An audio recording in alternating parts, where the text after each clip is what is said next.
Thank you, President. My adjournment matter is to the Minister for Planning, and it concerns the many orphaned homes across the Eastern Victoria region.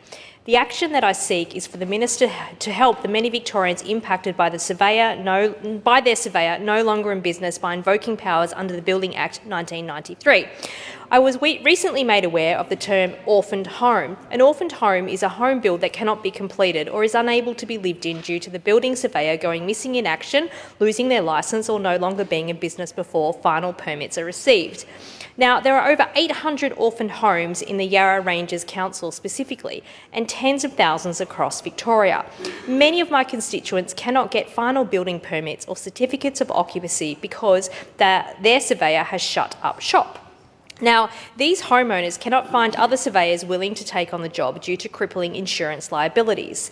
A news article by the ABC from October last year tells the story of a couple from Mount Eliza, part of my electorate. They were kicked out of their home in June last year after lodging an objection with the council over a neighbour's building proposal.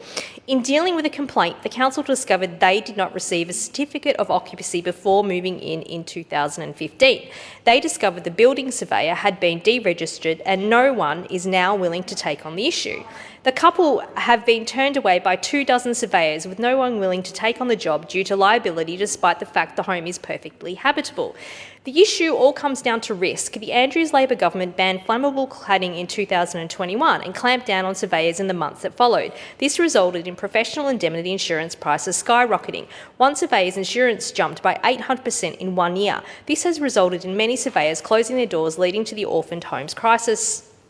Now, under Section 83B of the Building Act 1993, the Victorian Building Authority have the power to step in and appoint a manager in the event a building surveyor dies, is imprisoned or has their licence suspended or cancelled if they become insolvent or if they cease to carry out their functions. In the October ABC article, the Minister for Planning declined to say whether this law had ever been invoked and instead directed affected residents to contact their local council. This is a statewide issue that needs to be addressed at a state level. That is why there are provisions under state legislation that allow the Minister to step in these exact situations. Further, the Victorian Building Authority can recover monies paid to these appointed managers under Section 83L, which local councils cannot do.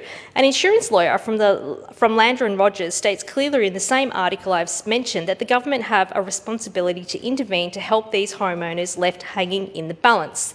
Now, again, I call on the Minister to invoke his powers under Section 83B of the Building Act 1993 so that many impacted Victorians can live in their homes and get on with life.